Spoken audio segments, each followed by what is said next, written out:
Have you ever paused in awe at the silent strength of a gorilla, wondering what stories its eyes hold, and what legacy we share with these majestic creatures? There is something about the way a gorilla looks back at you.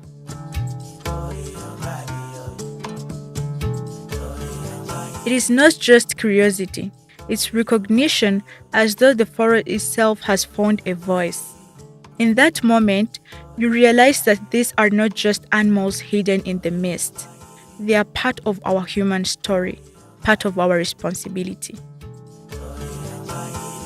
Here in Rwanda, that sense of connection takes on a special meaning.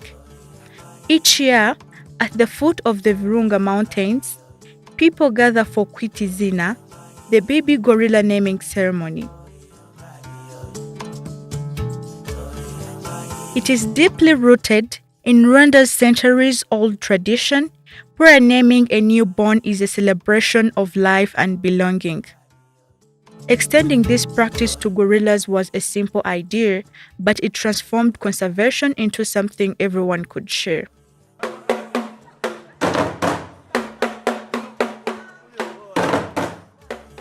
Since the first ceremony in 2005, nearly 400 gorillas have been given names that carry hope, identity, and purpose. And with every name spoken, Rwanda renews its promise that the future of these gentle giants will not be left to chance, but to care. When Rwanda first introduced Kwitizina in 2005, it was more than just a new event. It was a statement that the lives of gorillas mattered, not only to scientists and rangers, but the whole nation. By giving each newborn a name, Rwanda gave them an identity, a place in the family of the country, and the act of naming turned conservation into culture. Over the past 20 years, Kwitizina has become one of Africa's leading events on conservation and sustainable tourism, attracting global icons, conservationists, and thousands of attendees annually to Kinigi, near the Volcanoes National Park, as millions more follow it around the world. By 2025, 397 had been named. Each name is carefully chosen, sometimes reflecting the gorilla's character, sometimes carrying a message of hope, unity, or resilience. Together, these names form a living history of Rwanda's commitment to protecting its wildlife. The story of Kwitizina is inseparable from Rwanda's broader success in conservation. Mountain gorillas were once on the brink of extinction, their numbers falling dangerously low in the 1980s. Thanks to tireless efforts, daily monitoring, veterinary care, and poaching patrols, the population has slowly increased. Today, there are more than 1,063 mountain gorillas in the world from 880 in 2012, and over 600 of them live in the Virunga Massif. In addition to these long-standing conservation measures, Rwanda has embraced innovative solutions to further safeguard its gorillas. The government has introduced an AI-powered initiative called Interspecies Money. This program enables tourists to make symbolic financial contributions during real-time interactions with the gorillas via digital wallets, similar to mobile money platforms like Momo. The funds collected through these initiatives are used to protect gorilla habitats and improve their overall well-being, offering an innovative way for tourists to contribute directly to conservation while enhancing their experience. Gorillas are the only great apes whose numbers are rising, and Kwitizina has played a key role in telling that story to the world. But conservation is not just about gorillas, it's also about people. Rwanda's approach has been to make sure communities living near the parks see directly benefit from protecting wildlife. Through the Tourism Revenue Sharing Program, 10% of all park revenues go back to villages around the national parks. Since 2005, over 18 billion Rwandan francs has been invested in more than 1,000 communities projects through the Tourism Revenue Sharing Program. That money builds schools, health centers, clean water systems, and supports local cooperatives. Many former poachers have found a new livelihoods as guides, performers, or artisans, turning what once was conflict into partnership.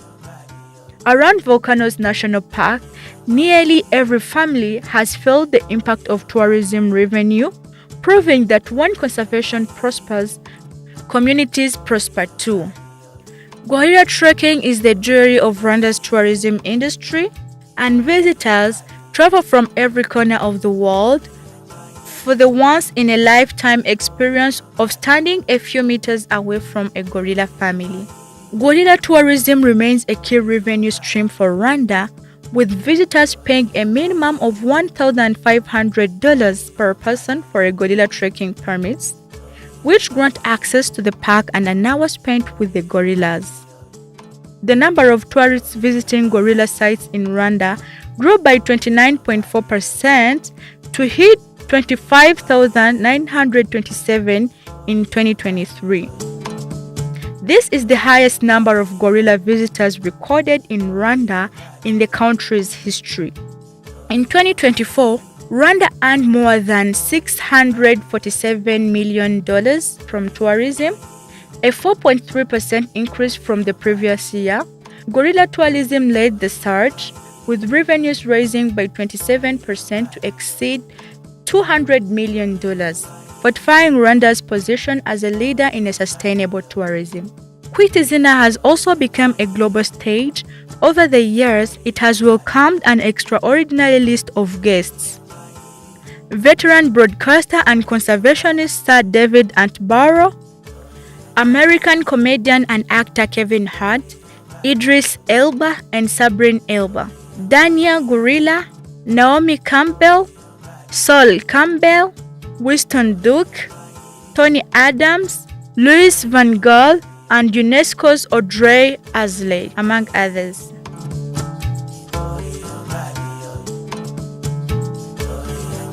These celebrities may come from different fields: film, music, sports, and diplomacy. But when they stand in Kinigi, dressed in a traditional Rwandan attire, they are united by the same message that the future of gorillas matters to us all. Their presence amplifies Rwanda's story, carrying it far beyond the Virunga Mountains. This global recognition is built on a foundation laid decades ago. Back in 1967, an American researcher named Diane Fossey set up camp between Bisoke and Karisimbi volcanoes and began studying the mountain gorillas. Her groundbreaking work, later immortalized in the film Gorillas in the Mist, changed the world's understanding of these animals and the urgency of their protections.